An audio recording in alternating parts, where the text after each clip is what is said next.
Tonight's meeting to order. First up tonight is the approval of the agenda. We do have one call for amendment. The Fontana Regional Library Board Agreement discussion with interim attorney John Cubis is not ready yet. So we're going to move that to our work session. Is there a motion to move that to the work session on calendar? Please.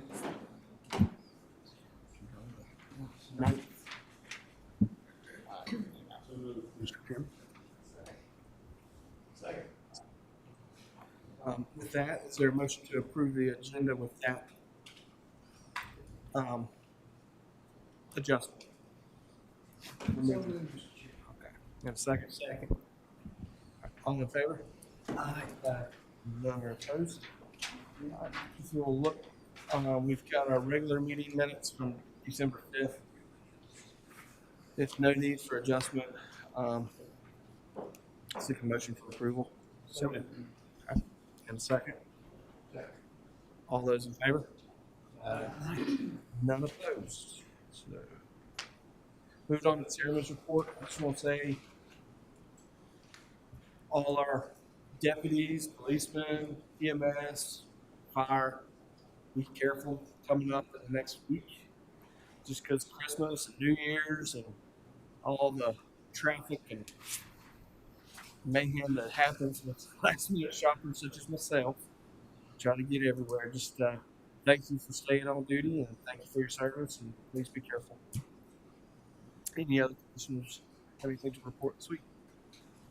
I'd just like to say, whoever done the project out on, I call it Chip Curve, Bryson Park, they done an outstanding job on that. I hope whoever that is gets the 107 project because they done that quick. Also, I'd like to thank County Manager Adams for what he's done, for his service and everything. And I wish everyone a Merry Christmas. Any other reports? If not, we move on to the county manager report for his first last report. So, all right, let me see if I can't pull this up. So, Mr. Chairman, if you would indulge me just a little bit. This is my, as you can see, today is my last manager's report. I will be retiring technically at the end of this month, but my last day will be Friday. And so I will be cleaning up my office and doing all that, transition discussions with our interim county manager this week. And then we will be moving on. And before I jump into the last report here, I want to echo Commissioner Bryson. I hope everybody have a happy Merry Christmas, Happy New Year, and be safe. So getting on with it, today is my last report, and is this an interesting task to prepare for this last report since I've never done anything like this. You know, I've been in local government for about 29 years. That's in a part-time, full-time fashion. I've been a manager for 26 and a half years, and the last 7 years and 5 months have been fortunate to be with Jackson County. You know, all local government positions that but I'd like to say my career in government has been a life of service, and most of us who are in this understand it is a life of service. I'm proud that the partnerships built and the works accomplished over the span of my career, but today I just want to focus, you know, obviously on Jackson County. I would like to extend my sincere appreciation to Brian McMahon, Boyce Dietz, Mark Jones, Vicki Green, and Charles Elders. That is the board that hired me and gave me the privilege to be Jackson County manager. But I also want to extend, it is my honor to serve for them, my appreciation to all the board members I've worked for. Ron Mile, Mickey Luker, Gail Woody, current Commissioner Tom Stribling, Mark Letson, Todd Bryson, and John Smith. I'd skip this since I've been here, I have worked for 4 different boards and 12 different commissioners in about a 7-year span. So we do get participation from our citizens in this county. So I've enjoyed working with elected officials and leadership to improve our community. It really does take a team. It's an effort. by multiple people to try to get things accomplished in this county. It does start with you all as the elected board, but then it requires leadership from administration and other departments. And I just want to, when I use the word administration, I want to make everybody understand that to me, that means not just the county manager, it means the county attorney, the finance office, human resources office, my assistant, and the clerk to the board. That's kind of an internal administration department that's worked together for years. I'm a big believer in respecting the past in order to move towards the future. The way this is accomplished through local government is to follow through with initiatives created by previous leadership. You are going to find this leadership that as you proceed forward, Commissioner Jones and Commissioner Stribling, my understanding y'all didn't file. Is that correct? Okay. So as you finish out your terms here, obviously what will end up happening is there'll be items and things that people beyond me and beyond you will continue to work on. So it is really a tradition for, as administrations pass and elected officials pass, is for the next generation to continue on with certain agreed upon initiatives. And that's how you do respect the past to move forward. And that's how things get done consistently through county government. A couple of things I just want to mention that when I first got here, to give you an example, when I first started working here, the community and the elected leadership decided to expend about $9 million to upfit our school system. When I say upfit, that's fixing roofs and HVAC units and things of that nature. That is something that the previous leadership had decided, but it was really tasked to myself and the finance officer on how do you actually pay for that. And so I was happy to introduce a concept of QZAB qualified zone academy bonds in this community. That's zero interest loans, and it did help save a couple $1 million for this community. But ultimately, that project, I'm trying to give you an example, was actually approved by a previous administration. Second would be the quarter-cent sales tax. This community did go through a referendum that passed the Article 46 sales tax to go for educational purposes. The primary purpose, initial purpose for that sales tax was the health sciences building for the community college. But like everything else, when I got here, the cost, as Dr. Thomas worked on that, has significantly increased. And then there was challenge amongst the elected leadership at that time, administration, to figure out how to fund it. And so I'm happy to say that we were able to creatively look at ways to cash and to also take a loan for that. It's traditional for counties to own school property and use it as collateral. It's not so traditional for that to happen with community colleges. Technically, right now, Jackson County owns the health sciences building that's used for collateral. And it's just things like that when I say new leadership that comes in respects the past and tries to get things accomplished for them. Then when you sit and look at going on, in my opinion, the previous leaders of our community who decided to invest in education, they should be commended for their vision. What they did will impact our citizens generationally. And I hope when you guys make decisions, when you as a board, when you look at things, there are day-to-day activities you have to work on and issues that your constituents need addressed. Those are all valuable. But I also hope you spend time and effort on trying to make decisions that literally will impact people well beyond your term as commissioners and well beyond the terms of management. I've been an education advocate throughout my entire local government career. It's been a pleasure to work with our public school superintendents. I intentionally left out names on this.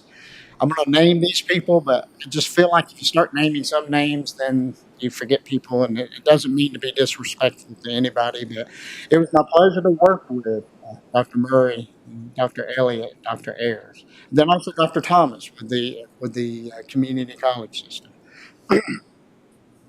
More recently, Jackson County has started developing a relationship with the leadership of Summit Charter School, and that obviously, if you approve that loan, that's going to be a continuing relationship with that public school system for at least multiple years as far as the loan goes.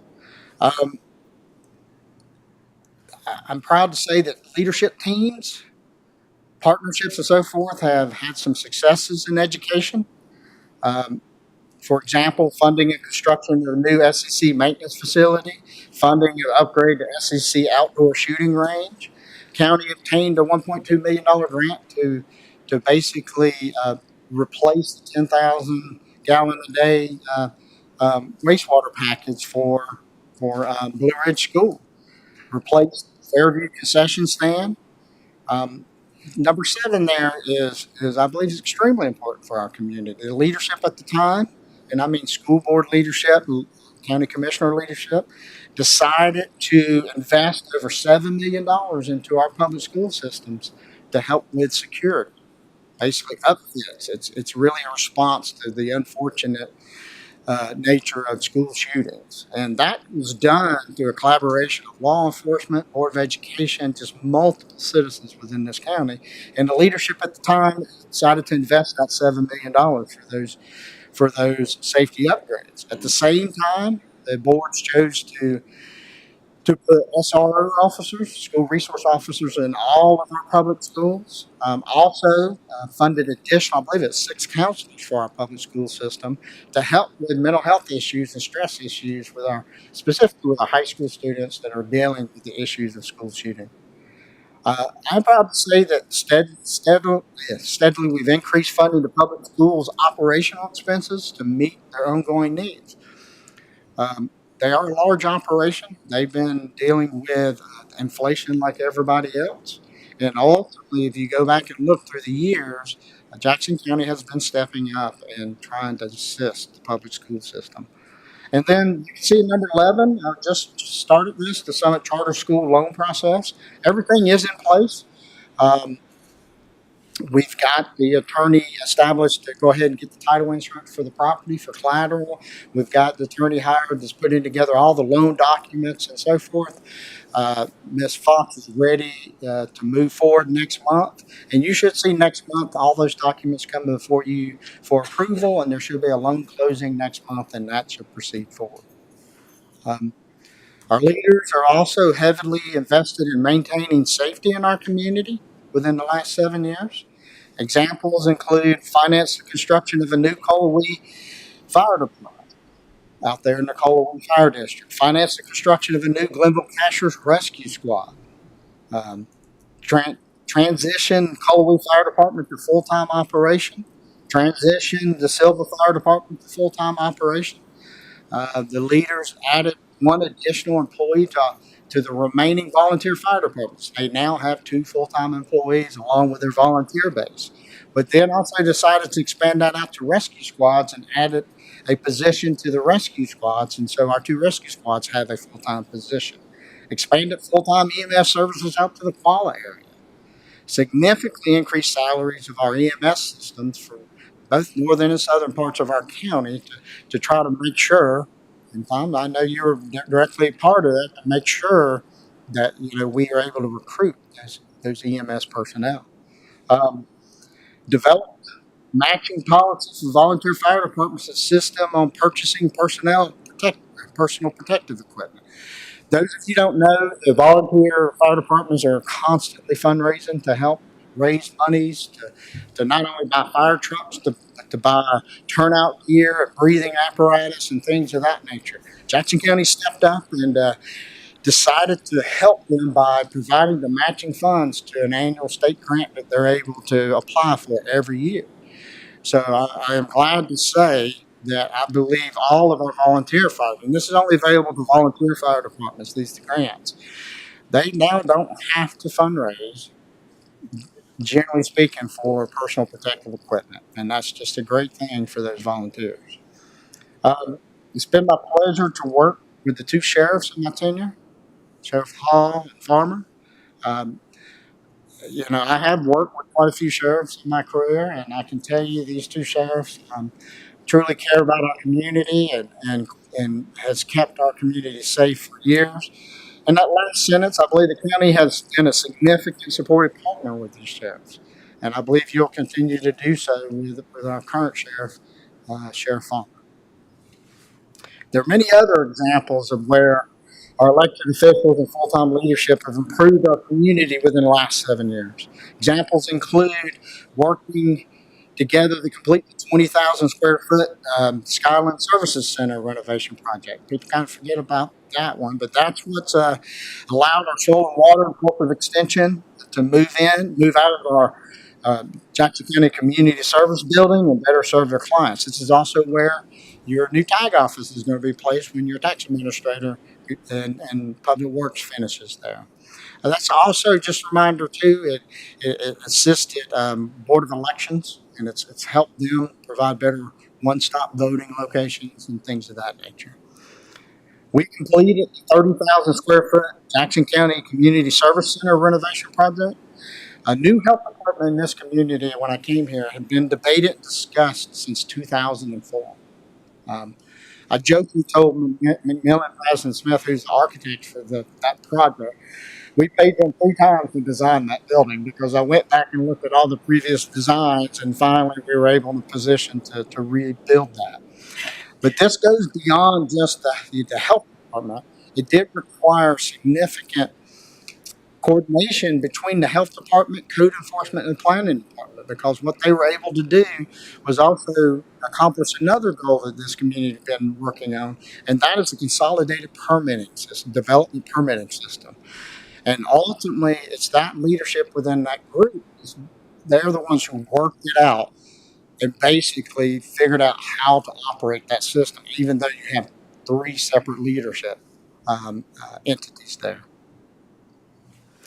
This board here has also invested $500,000 in this budget process to buy that software to improve the development permitting process. So this community has been committed for multiple years to try to streamline and develop and make the development permitting process just better for our community as a whole. But that facility also provides much better health services and access to facilities and things of that nature. We completed the 10,000 square foot animal shelter. I think that's what everybody remembers because it's the last project. This project also repurposed the closed landfill and walking trail, dog park. Just to let this board know, the completion of that animal shelter completed all of the elements in Jackson County's major facility capital improvements plan that can be cashed. The only thing not completed, these were just priorities that were given to me when I came here as a manager, was this facility. And this facility, once you go down that road, can't be, when I say cash, paid for directly without borrowing money. This facility, the cost of it's going to require a creative way to finance. But I'm glad to say that we're able to complete that capital improvements plan. Community went through a bond referendum for Aquatic Center. We worked with the recreation director and his team to design the 30,000 plus square foot aquatic center. $24 million facility is under construction and will be substantially complete in May or June of 2024. Telling staff there when I retire, Todd, we were telling you, you're my commissioner. I'm in your district. So after January 1, I just want to make sure I can get to my rec center. If I got any problems, I'll give you a call. The Savannah Pocket Park was completed. We also coordinated the identification and purchase of 18 acres next to Smoky Mountain Elementary School. The rec department worked real hard, got a $500,000 grant for this $1.7 million pocket park. Facility it's in design now, should be let sometime in late 2024. Another thing to note here, once the aquatic center is complete, and once that park is complete up next to Smoky Mountain Elementary School, that does complete Jackson County's master recreational plan. And as if you can imagine, that really does please our retiring recreation director, Rusty Ellis, who he's the one that started this chain reaction of us starting to retire. But they did, the recreation department, Rusty and his staff worked real hard throughout the years to complete this master plan. We've coordinated the removal of the Cashers Pool and the build out of a splash pad and tennis pickleball court. The facility is being in design, should be bid out in late 2024. But we've designed an 8,000 square foot domestic violence shelter, 8,000 plus. Received $2,324,000 in grant dollars from Dogwood. We're funding the rest of that project with ARPA funds. As you're aware, I didn't receive enough bids, so I couldn't open. I was really hoping to be standing in front of this board today with you all approving the construction contract to move forward. I'll be talking to you later today. We do have a new bid timeline, and at that point, I'll just turn it over to new county leadership to take that project forward. These are examples of projects where I'm saying that ultimately, as you transition to new board members and transition to new leadership, that to me, to move forward, you always generally need to respect the past and keep these projects moving forward.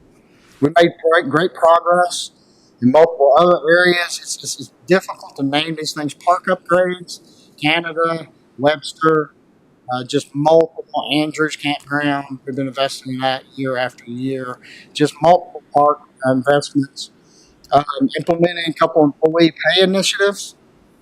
Um, I'm pleased to be part of the process that created a new recruitment plan that this county invested millions of dollars in for our employees, and then later went through a salary study and also implemented millions of dollars for that salary study. So throughout the last 5 to 7 years, we're still competing for workers across this region. It's still, other counties have done the same, but Jackson County has also stepped up and has invested millions of dollars in its people. Um, Other things too is broadband expansion through your economic development, Tiffany Henry. I think you're going to see in the next 5 years, once you see Charter Communications and you start seeing Baltimore West and all them really expanded out, we're going to see significant expansion of broadband availability. And then, things like just little things like the pandemic was going on during this time. We've had great employees help us transition through the pandemic. I apologize.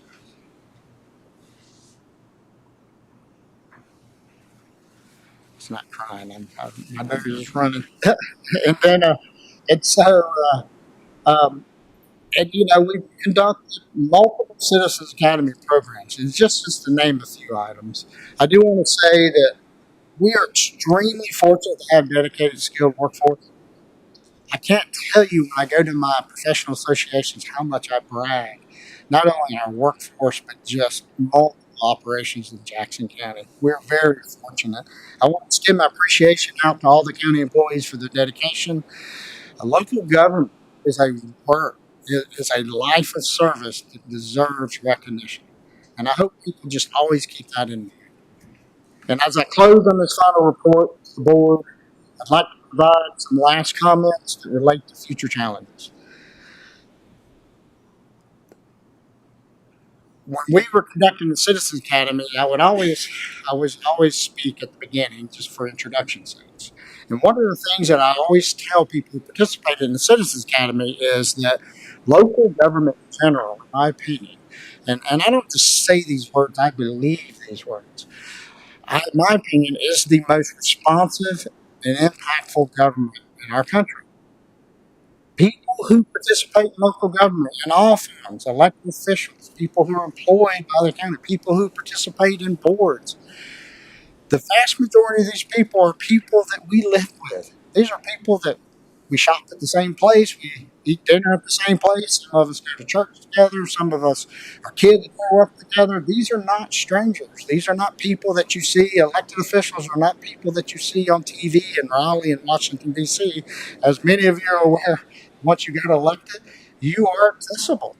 And being accessible makes us be more responsive to the citizens and makes us be more impactful. So I just say that because, you know, regardless of what party affiliation you are, most of us are here to improve our community. I just ask everybody to remember that when we have much more in common than differences. Because when I retire, I'm going to be at my age. Here's what I want. I want access to medical care, which kind of is out of your purview, but I want for good quality of life. So I'm joking, but serious. I still want access to my recreation center, and I'd like to have access to other quality of life issues. And earlier on in my life, when I had a child, I want access to quality education. I want access to transportation. These are things that we all have in common and that we all want. And just remember that when you're going down and creating plans and so forth, because we have much more in common than we have in differences. Um, it is this common ground where leaders in a community can come together and improve our community. So I'm making final comments and challenge to the board. Wrapping up here, guys. Pleased to tell you that Jackson County is in great financial shape. As you saw from our auditor's presentation, our revenue growth is outpacing our expenditure growth, and we have a 44.2% fund balance. Jackson County's property tax rate is one of the lowest in North Carolina. It's always ranged between 2, 3, and 4, being the lowest in the state of North Carolina. Due to the great work of our finance officer, you saw that the auditor had no findings or questioned cost. Jackson County is in a great position to move forward with existing and new initiatives. Our county is full of opportunity. I challenge this board to move forward with maintaining and or creating a team that can finish existing initiatives. I really hope you are able to move forward with the domestic violence shelter. I spent a group of us spent quite a bit of time on that. We facilitate new initiatives to meet the needs of our citizens. Examples of initiatives to be completed: aquatic center, which we know that get done, domestic violence shelter, park and parlor, the Casher splash pad. These are things I've already mentioned. But I really want to focus on 36 because if you recall, I talked to you about plans being completed. Well, what that means now is Jackson County is in a position to start creating the new master plans in multiple different areas. So examples of this, of programs initiated include creating a new public school facility master plan. Just as you recall, this board funded the school board to go out and create a master plan. They will be presenting that information to you in January, February, and you as a board will be in discussions with them about prioritization of school needs. Working with the SEC to finish out their facility master plan. Ultimately, Dr. Thomas has done a great job of getting $10 million from the state of North Carolina. I believe he needs a few more $1 million, and he will be able to. They will be able to finish out the master plan of our campus of a community college. Creating a new county facility master plan. That's going back to facility. We've talked about storage spaces and things of that nature. There needs to be a process that goes through, and that's going to potentially include the facility we're in right now, which includes courts, which includes probation, DA's office, all things associated with courts, and then also the sheriff's office and the jail.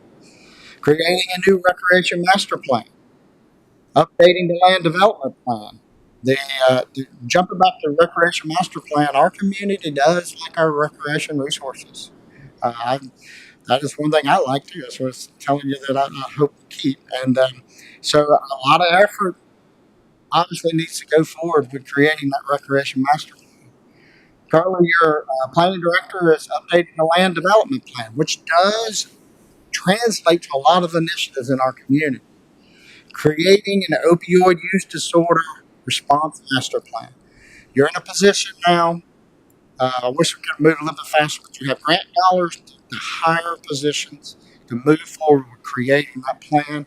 You have a Sheriff Farmer, who's completely bought into this process of trying to work with opioid use disorder. He's getting prepared to move forward, hiring his personnel and utilizing grant dollars that he's received. So this community is in a good place to move forward with the master planning process. And then creating an action plan to deal with affordable housing, and that'll be an issue you all are going to probably be, whether you want to or not, forced to deal with here in the future.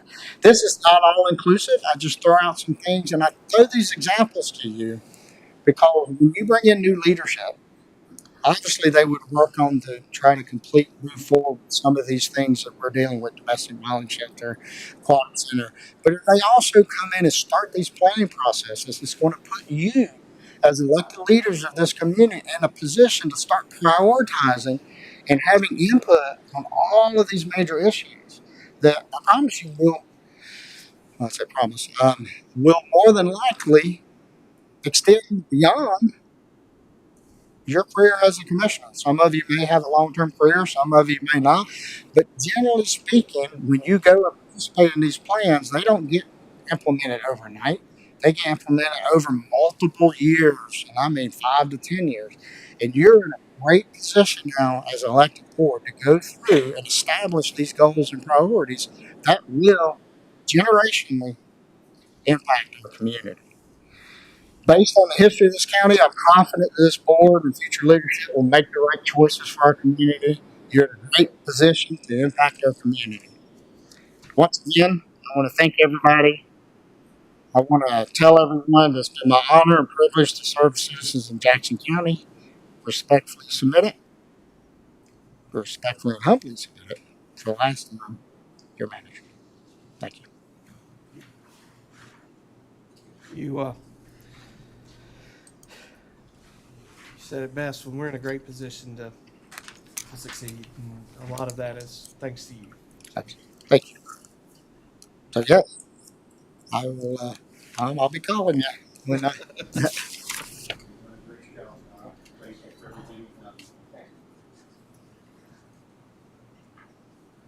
Moving on now to informal comments by the public. Do we have anybody signed up to speak tonight? Yes.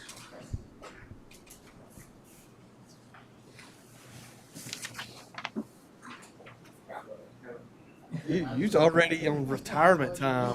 It's fine. It's fine. He was thinking about calling Tom. Watching the door close. Up first tonight, we got Jim Gaston. Sorry. Good evening. As you said, my name is Jim Gaston, and I've been a longtime supporter of local libraries. My family is grateful for libraries and uses them frequently. My wife is a library board member within the FRL. We all want our libraries to succeed. However, since the FRL suddenly changed course throughout the year and attempted to silence patrons while strengthening their bureaucracy with no accountability, I've been actively involved in this issue. I could tell you many things the public is not aware of if time permitted. In short, there is no consistency in FRL operations, and things get decided unilaterally behind closed doors. Some without the knowledge of this bigger picture would say the FRL is working just fine, and if it's not broke, don't fix it. This is incorrect. If it is working fine, there would not be so many concerns and unnecessary conflict created by the FRL. They have even admitted they can't pay their staff a living wage, even though funding is more than adequate. They have long-term goals of advancing health and wellness.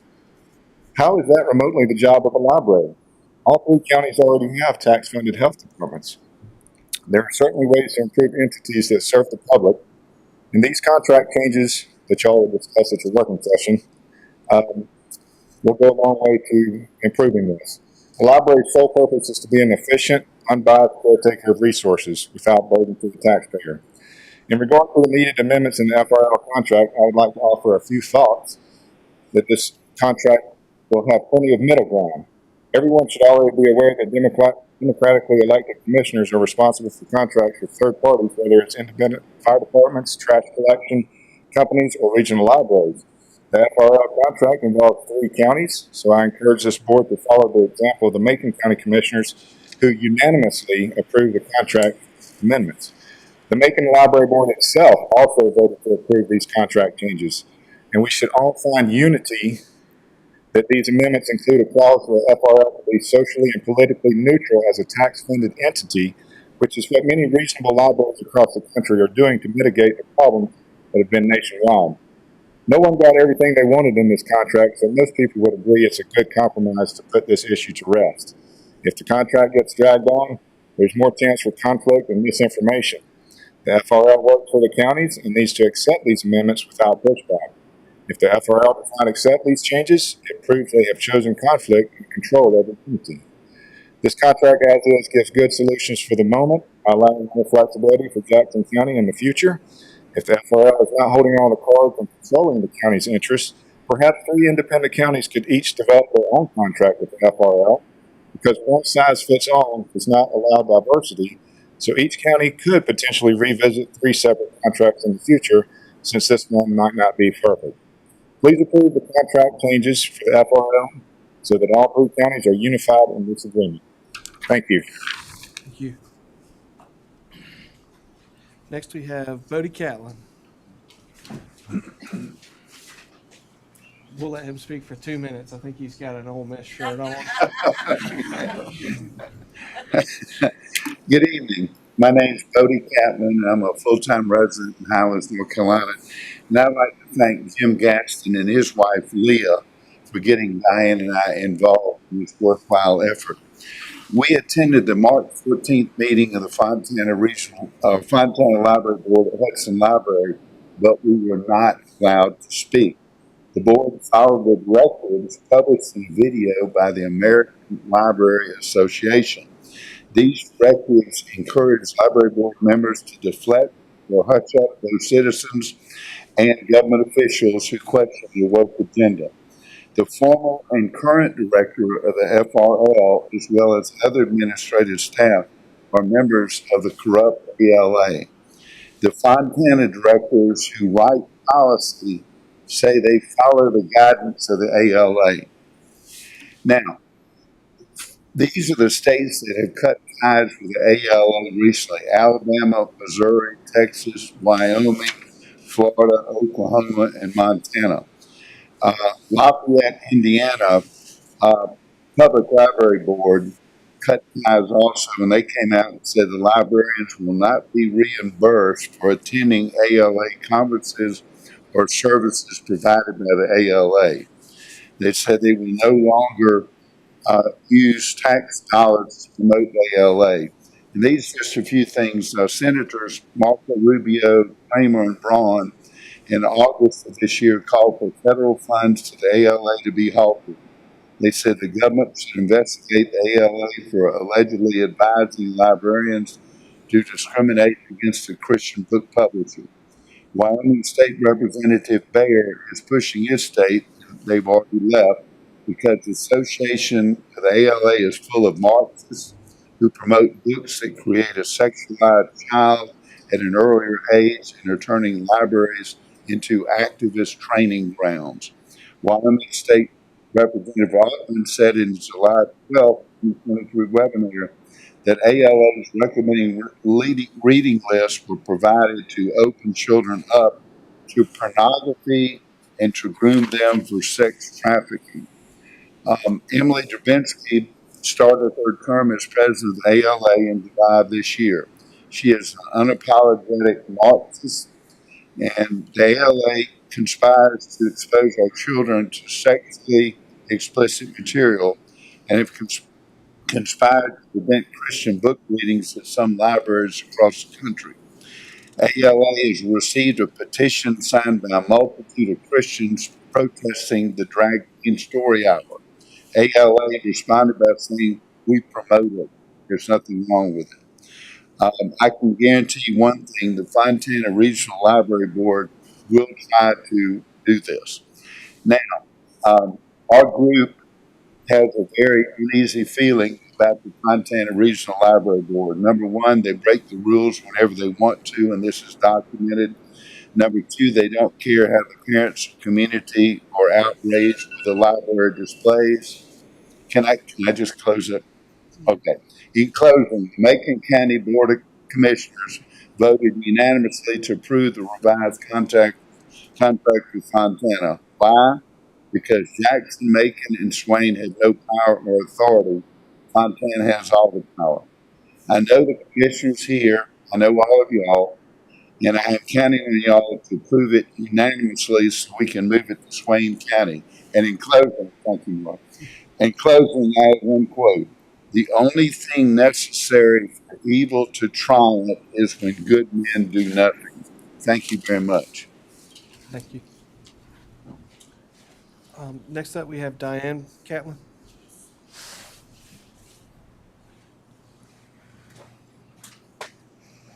Good evening.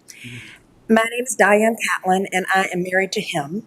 And he did a very good job of being that precise. We moved up here to Highlands because we wanted the family atmosphere that you have. And you have it in Jackson County. We were in Swain because we go to all the library meetings. Here is the problem.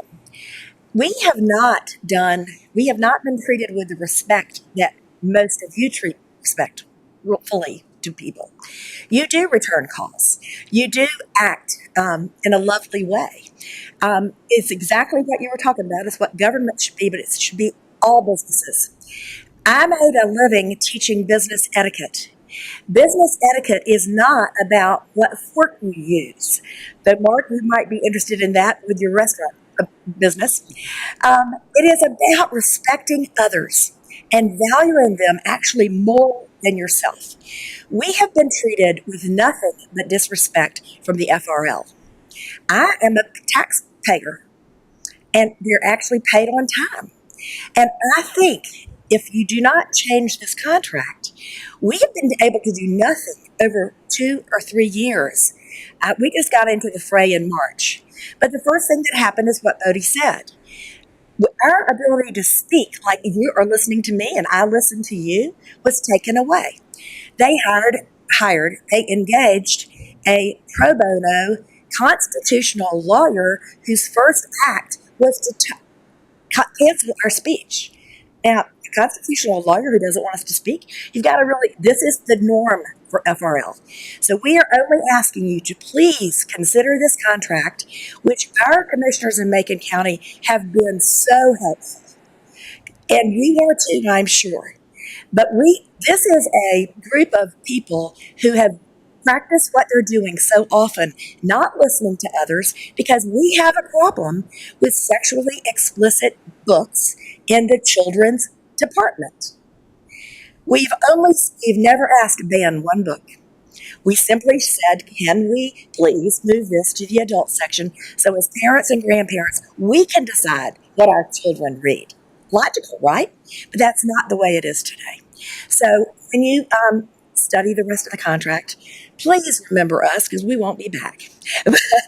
Please remember that we've now seen all of Western North Carolina because we go to all the meetings.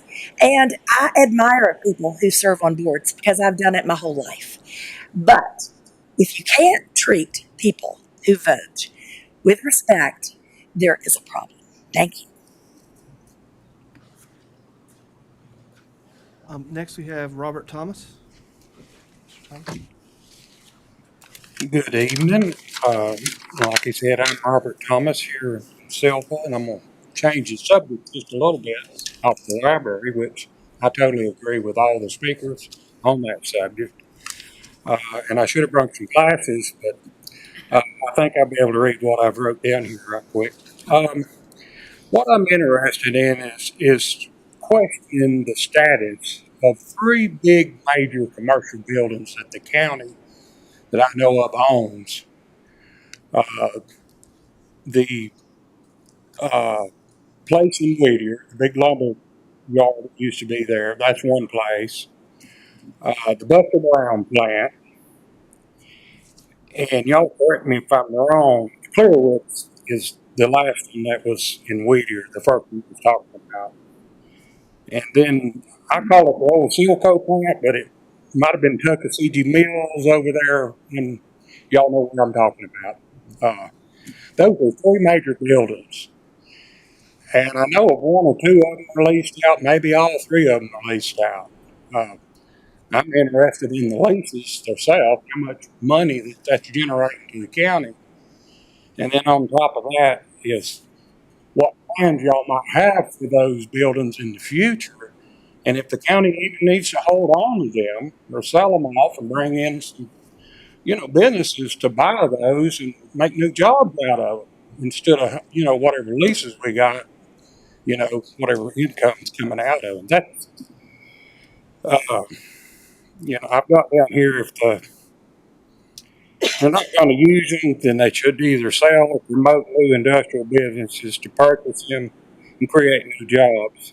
Yeah, and get rid of future liability and payments and all that on them. Because it takes a lot of money to keep those up. I don't know if the leases, I'd have to read them and find print to see if the leases are maintaining them or if the county's maintaining them. That's the issue for me. That's tax dollars going out. So that's the one issue. And the other issue that I see, and this is changing from those buildings to a possible proposal, if y'all would be interested. I live out in by the high school there, so I constantly come through there in and out every day. The intersection at 116 and 107 at the high school, I'm not sure totally. It's been a while since I looked at the DOT plans. I hear there's going to be a border wall or some kind of wall down the middle of the 4 lane when they're done. But we have a lot of students that are traveling from apartments on foot crossing the highway every day. And I'm really surprised that we've not had any severe accidents with traffic, bumper to bumper, with students getting hurt.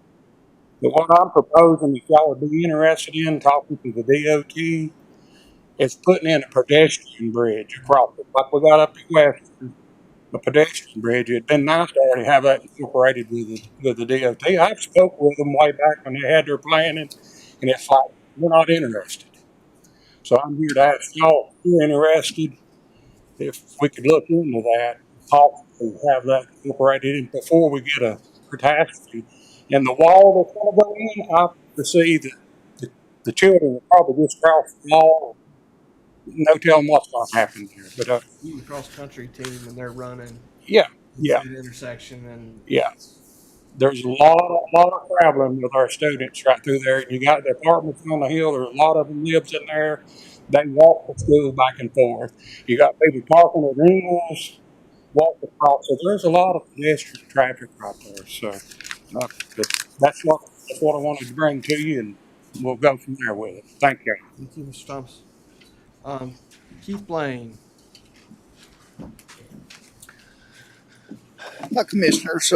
Yeah, I'm Keith Blaine, and I do sit in an office very close to that intersection that Bob was referring to, and I live out 116, and I see that cross-country team coming across that intersection on a very regular basis. So I'm also very concerned about that. So I thank Bob for bringing that to our attention. Also very concerned about those properties, and as Mr. Adams said, we do need a master land use plan. So we own a lot of properties that, I don't know if we're managing those properties. The Drexel property, we're getting about $1,250 a month for 30 plus acres. So that's a very low use farming. So really what I came here to talk about was, I do support what you discussed last Tuesday with moving the Board of Education election to the fall, to the general election. And really why I support that is because far more people are going to the elections in the fall. So I just looked up some numbers. So last year, 15,094 people voted in Jackson County during the general election, while the same year, during the primary, 7,246 people, less than half the people are voting in comparison. So I definitely support that. I think we'll get a better representation. And also I think there's more transparency. People know who's running more in the general than during the primary.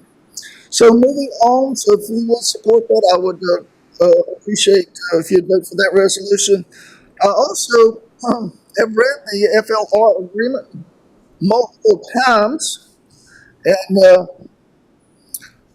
I mean the Macon County Commissioners really knocked it out of the park. In my opinion, they unanimously passed that agreement. I spoke with their attorney, Eric Rittenauer, last Thursday at the Civil Municipal meeting. He said he had reviewed it in advance of them passing it, so he might be a good resource for Mr.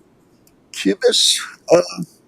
So also, I just want to say that I support it because in there, the amendment says they would follow the open meeting laws, which I think that's a very good movement forward.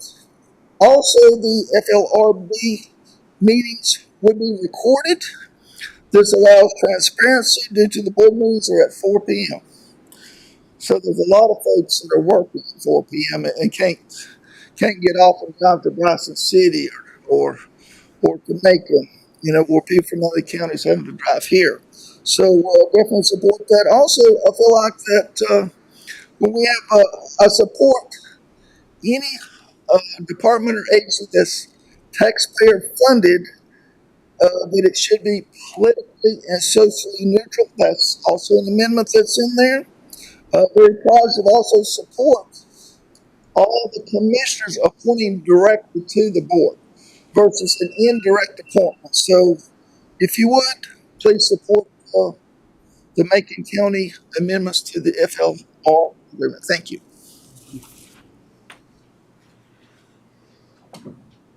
Moving on now to our consent agenda, we have our finance report from Ms. Fox. November.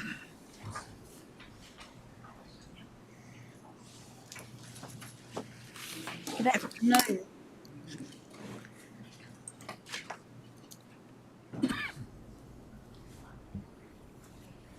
I'll go over the highlights for the month of November.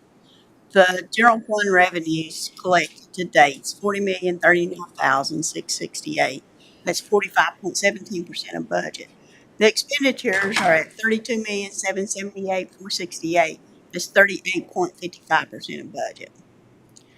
The revenues at that point, $7,261,200 more than the expenditures. The ad valorem taxes collected are 65.06% of budget at $28,506,026. And the motor vehicle taxes collected, $666,522. That's 33.6% of budget. The prior year taxes collected is $206,708. It's 41.33% of budget.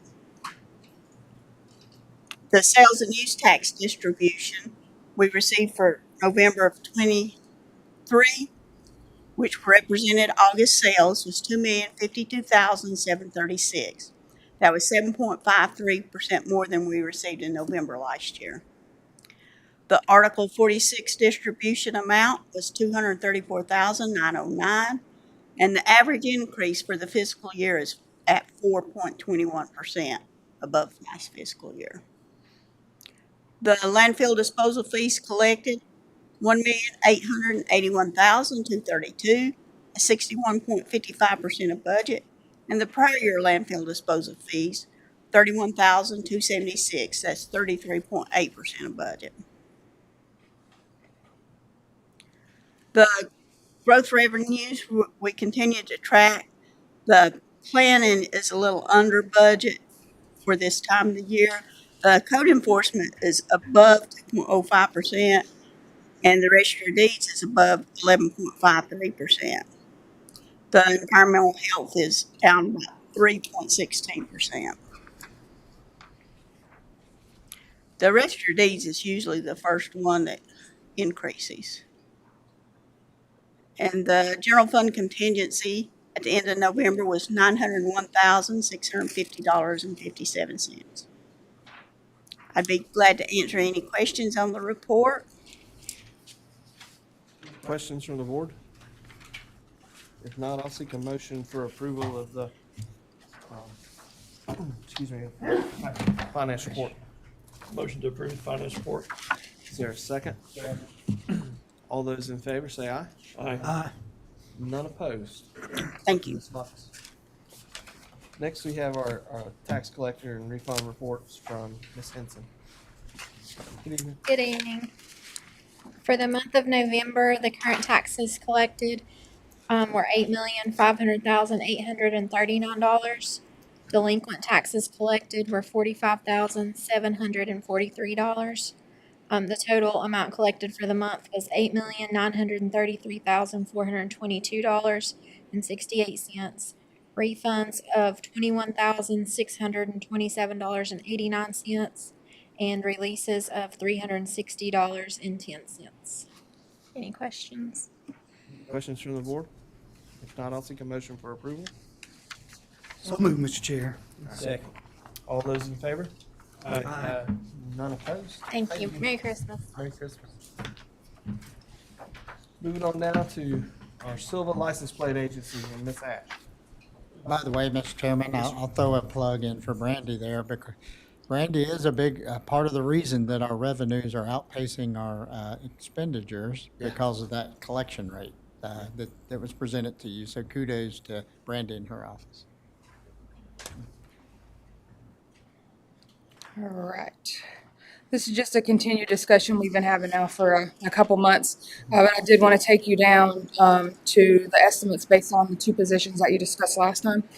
So this one would be just using the base pay rates for the two positions. And then this one down here would be if you had added in some experience into those. So both of those, I put them in green just to make sure you can see that is actually a positive number. We're hoping to see what the revenues end up generating.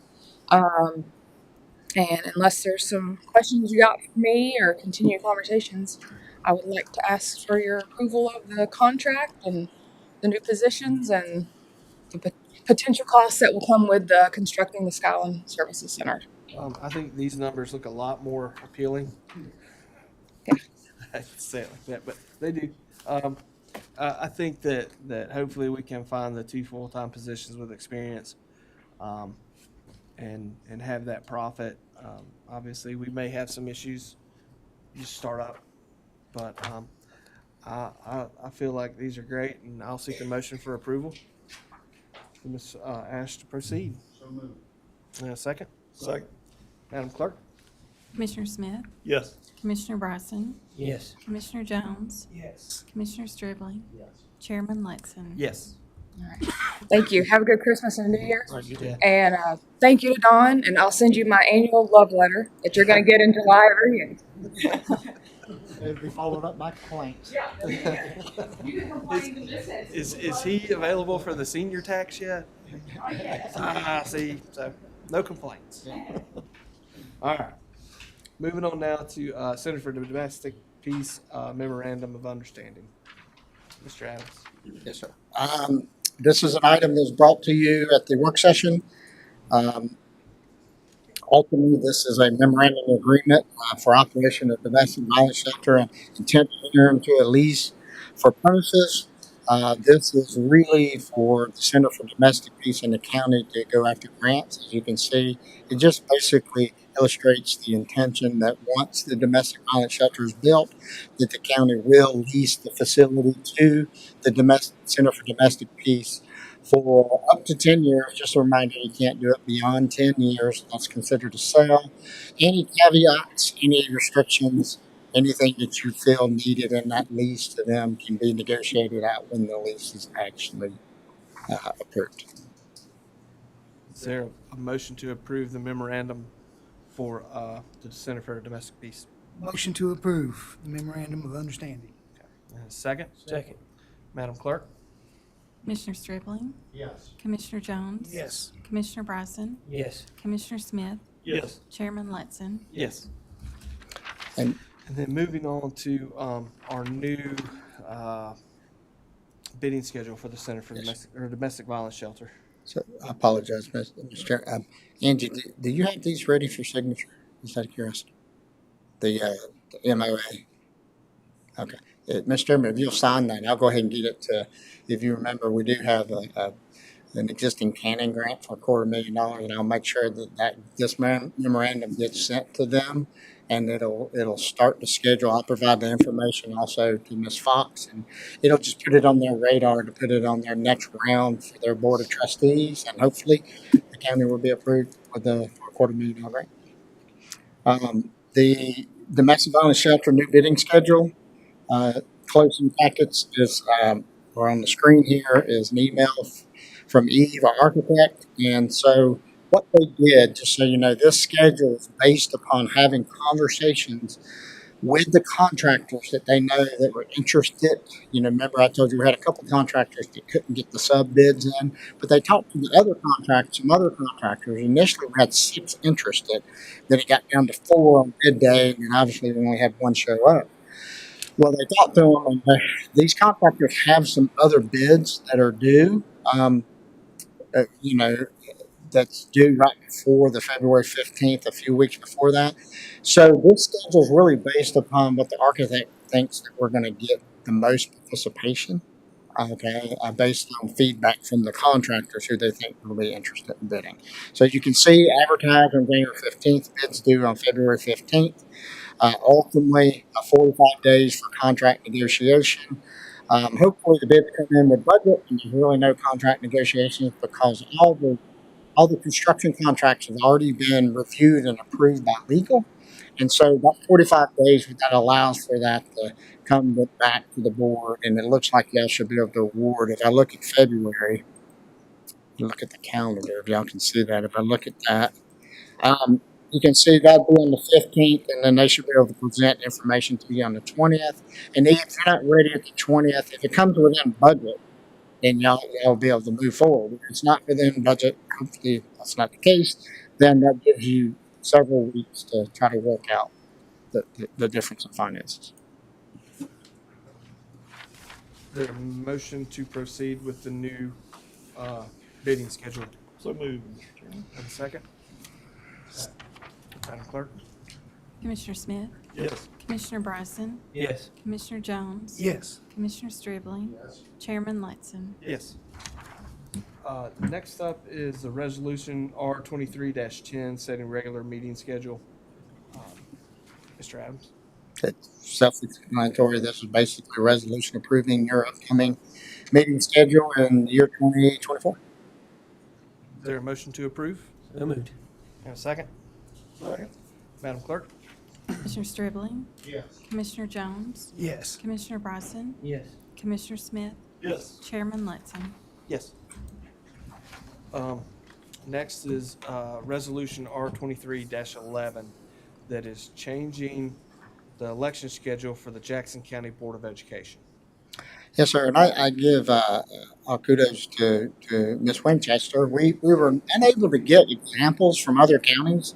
We reached out, and they'd either dealt with it so long ago, we just couldn't get examples. So this is really Ms. Winchester putting together information. You may have received something, did you say, from Haywood County a little bit? Henderson County. But I thought she did a real good job basically going through and identifying under the whereas. As you can see, just if you want, I can read through it. It's because I think it explains everything you as a board will discuss. Whereas you can see the initial whereas members of the Jackson County Board of Education are currently elected during primary election and are nonpartisan. Whereas moving the election to the general election in November will provide voters more opportunity to research and gain knowledge of the candidates to be better informed before voting. Whereas historically in Jackson County, voter turnout is significantly higher in the general election than the primary elections. So holding the election in November would allow for more representation from the public at large. Whereas election clarity and transparency are the utmost importance to ensure voters the most opportunity and information for their decisions. Now, therefore, be resolved by the Board of Commissioners for the County of Jackson as follows. The Jackson County Board of Commissioners requests that North Carolina General Assembly establish the date of the Board of Education elections to be at the general election in November. Further, the Jackson County Board of Commissioners requests that the Jackson County Board of Education elections remain nonpartisan. 3, further, the Jackson County Board of Commissioners requests this change to begin in the next election cycle for members of the Jackson County Board of Education in 2024. This resolution shall be forwarded to Senator Representatives representing Jackson County and the North Carolina General Assembly. Is there any need for discussion? If not, I'll seek a motion for approval. I make a motion that we change the election schedule. Is there a second? Second. Madam Clerk? Commissioner Smith? Yes. Commissioner Bryson? Yes. Commissioner Jones? Yes. Commissioner Stribling? Yes. Chairman Letson? Yes.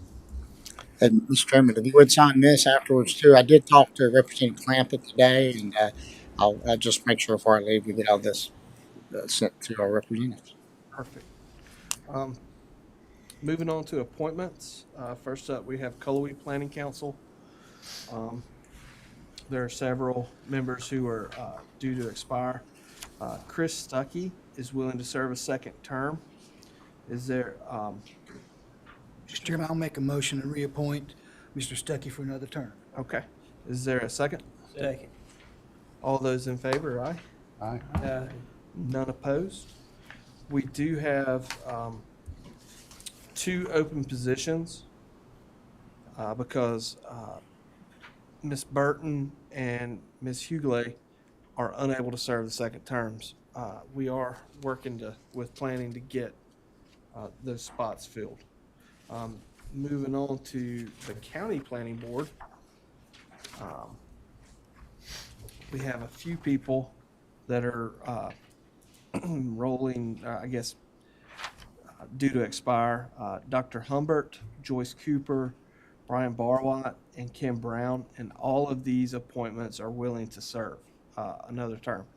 Is there a motion to approve Dr. Humbert, Ms. Cooper, Mr. Barwatt, and Mr. Brown? Do we have any other applicants at all? I don't think so at this time. There are some. I know we tabled that before just to see if anybody applied, so. Right. I mean, if well, they're due to expire at the end of the month. So, I mean, if nobody else, applied, then. I know that there are a couple that are, there's one person that's hoping to fill the vacant spot, and I'll talk to you about him after the meeting. So we would have a full board at that point. Okay. So That's fine. if no objection, I'd just assume, because they wouldn't have a quorum. No, they wouldn't. So if, is there a motion to approve those? So moved. Okay, and a second? Second. All those in favor? Aye. None opposed. Any questions from the press tonight? If we can take a quick 5-minute recess, we do have a need for closed session tonight. But before we go into closed session, I'd just like to take a quick break. Is there a motion for that? So moved, Mr. Chairman. All right, second? Second. All in favor? Aye. We'll report back at 7:45.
we have, I'm sorry.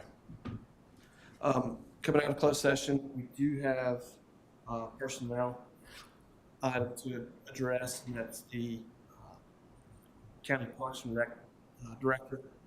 The candidate is Michael Hopkins. Is there a motion to appoint Michael Hopkins on January 1st as our new county parks? So moved, Mr. Chairman. Second. Madam Clerk? Commissioner Stribling, Yes. Commissioner Jones, Yes. Commissioner Bryson, Yes. Commissioner Smith, Yes. Chairman Lutzen. Yes. Congratulations, Mr. Hopkins. We have our regular session meeting, January 2nd at 6 p.m., a work session at January 9th at 1 p.m., and our regular session at January 16th at 6:30 p.m. If there is no more business, I wish everyone a Merry Christmas, Happy New Year, and seek a motion for adjournment. So moved, Mr. Chairman. A second. Second. All in favor, say aye. Aye. Merry Christmas, everybody. Merry Christmas. Thank you, Mr.